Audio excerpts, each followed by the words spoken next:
got a couple up.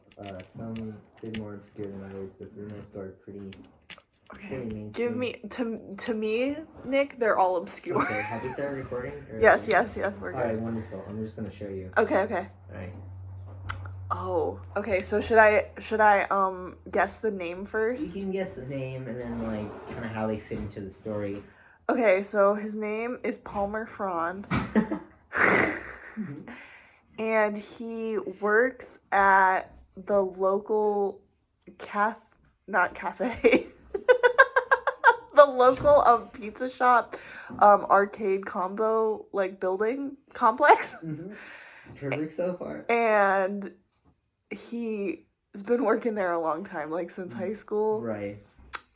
He does have a knife though. Yeah. Can you?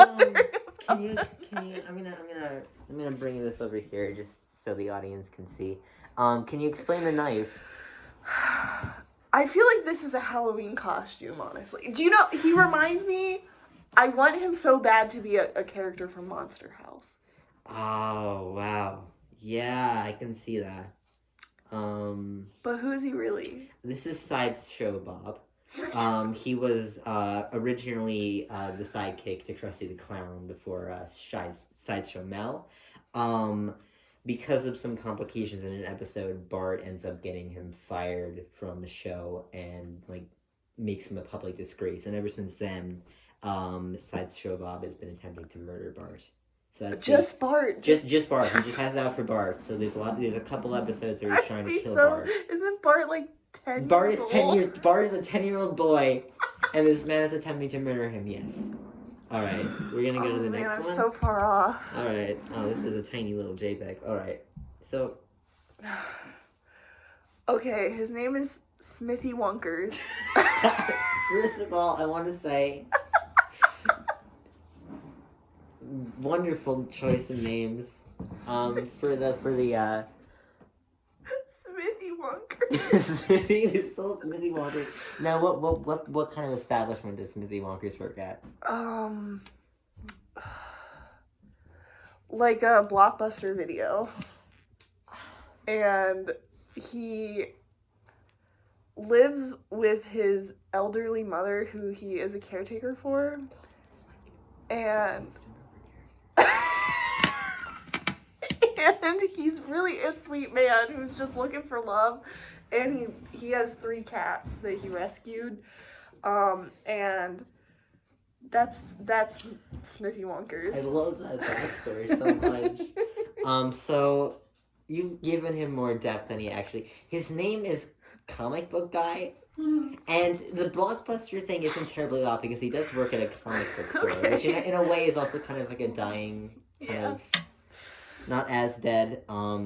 I don't believe he ever has his like actual name mentioned on the show. He's there to be like a pretentious like guy who's like really stuck up about comics.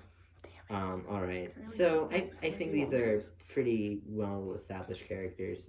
You can give me one of them. You can give me both of them. Oh, I know them. Right. I'm gonna. They're Marge's sisters. Yes. Yes. I don't know their names, so I'm gonna name them. Okay, Marge and Margot. Yes. No. Oh. And Margarita. And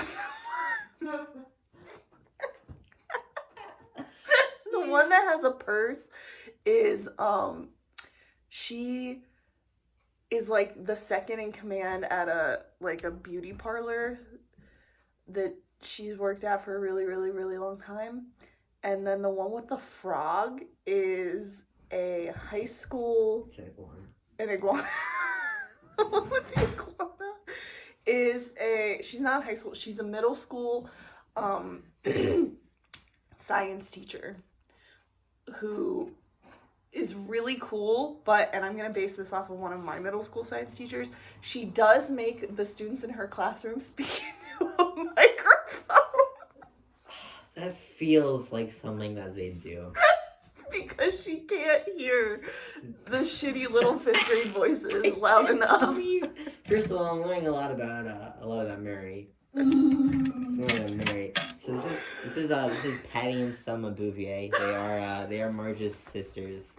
I'm gonna be honest. I'm pretty sure the one with the fro is Patty and the other one is Selma, but I'm not entirely sure.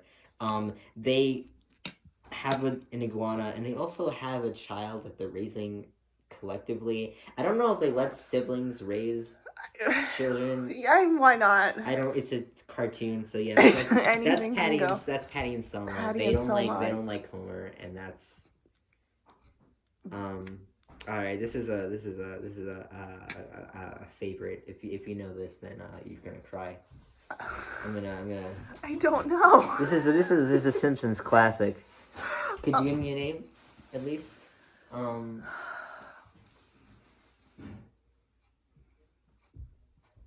Lenny Scabs. Wow. You know what? It's not, but his name is Bleeding Gums Murphy. Who is, he's kind of like Lisa's mentor, in a way. He is, like, kind of an aging, like, jazz musician who kind of, like, aids Lisa in her times of need. Lisa is a very, like emotional 8-year-old. And in many ways, he serves as a conscience, and I don't feel like it's spoilers because it is a cartoon. There's a very emotional episode where he does pass away. Oh no, and Lenny Scabs. It's the way. Oh, Lenny Scabs. Please, this episode legitimately makes me cry. No, it's okay. It's okay. I legitimately, if you want to seek this episode out, it's beautiful. Her relationship with this man is really sweet. Okay, I've seen this guy. I don't remember what you said his name was. I'm gonna name him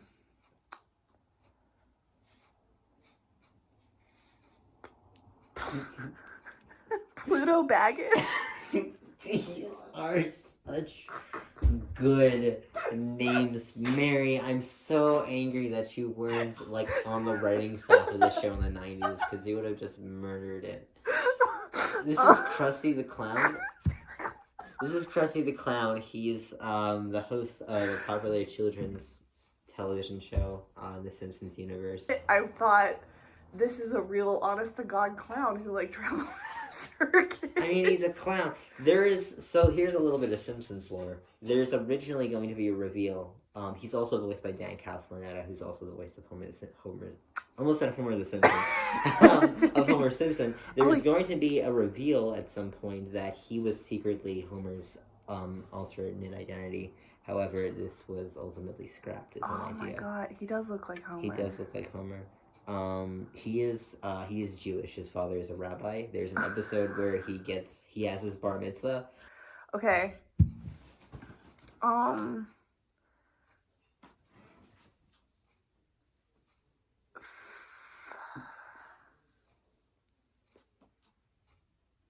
Philip Thomas Roth is his man's name, and which is the most human sounding name. Yeah, all of them. I'm just when that is, I feel like I've met that, or I've read like a book by him in like high school. It might be a real person. But he works at a bar, and he's friendly on the surface, but he has a dark secret, and he won't tell you what it is, and only the cook who has been. This is like a fancy bar restaurant combo place, and only the cook knows his dark secret, and that's all I have for Peter Thomas Roth. So this is Mo Sizlak. He is the owner of Mo's Bar. It's kind of a dingy little tavern. It's not really a fancy place. There's not a chef on hand. There's an episode where he tries to transform it into a restaurant, which he does a very bad job of. Does he have a dark secret? He's very depressed. I think he like canonically like lives like he like has rats as friends, and he's kind of a sad and lonely man. But he has a heart of gold. A sad, lonely man with a heart of gold. Peter Um, Thomas Roth. Peter Thomas Roth is most assuredly a skincare brand and a real man. And a real man. Somewhere a real man. Here's a big one.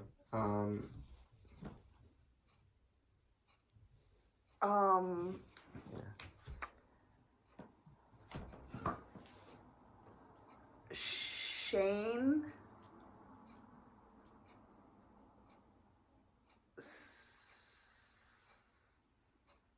Smithson, which is so close to the name Simpson. I love the idea of there being a Smithson. And he's a real jerk. Oh no. Oh dear. And everyone, he's the top of his class, and they all just resent him. Like, he looks, I feel like he's Lisa's age.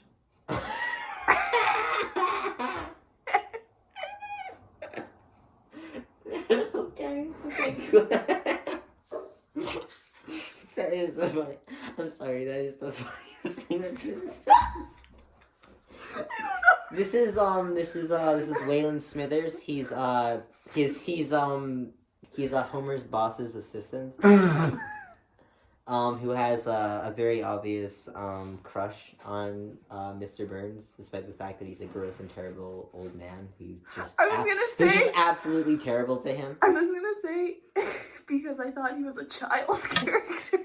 That he's in Lisa's grade and he has a crush on Lisa, but she won't give him the time of day. No. Well, it has been confirmed within the canon of the show that he is gay. They have yet to do that with Lisa. It's coming. Okay, who's the final boss, Nick? Who's the most? We've been having a real sausage fest here. I'm gonna bring up some lady Give me characters. some ladies. Let's hear it for the girls. Let's hear it for the Simpson ladies. Oh man, what's a? I'm going to do. I won't peek, but I'm going to make my new favorite snack. Okay. This is turned into like a Simpsons mukbang. Simpsons ASMR.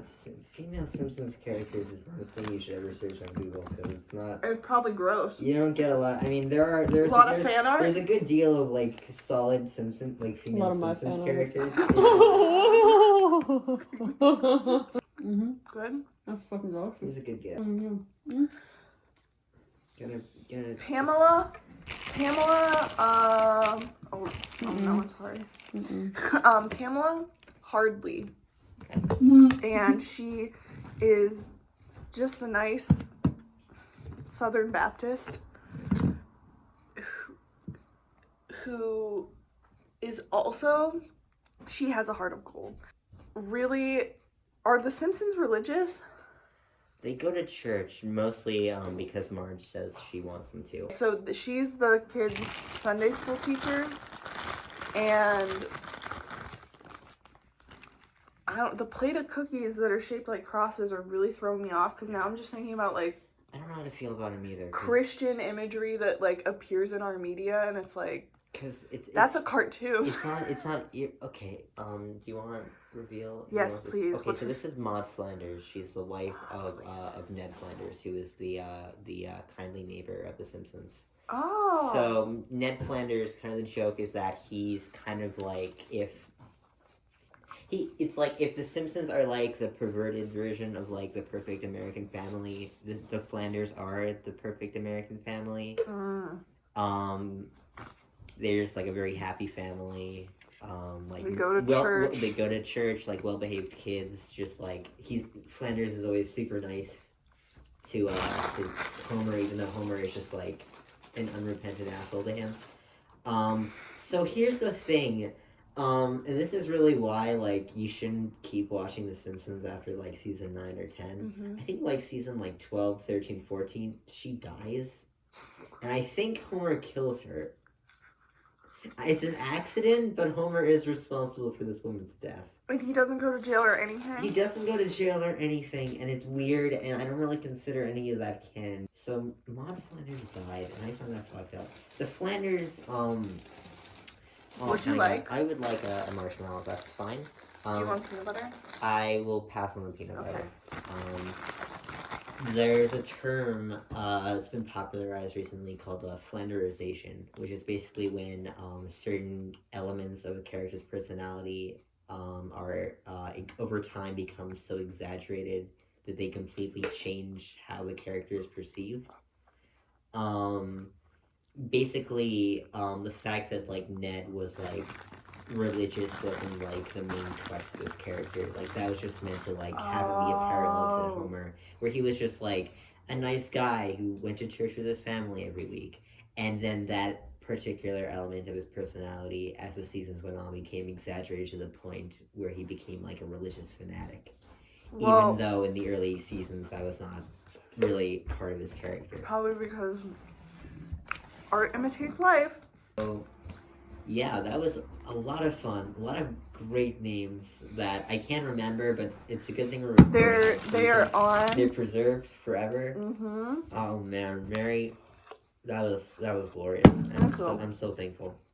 Yay! Simpsons! Okay, goodbye. Everyone.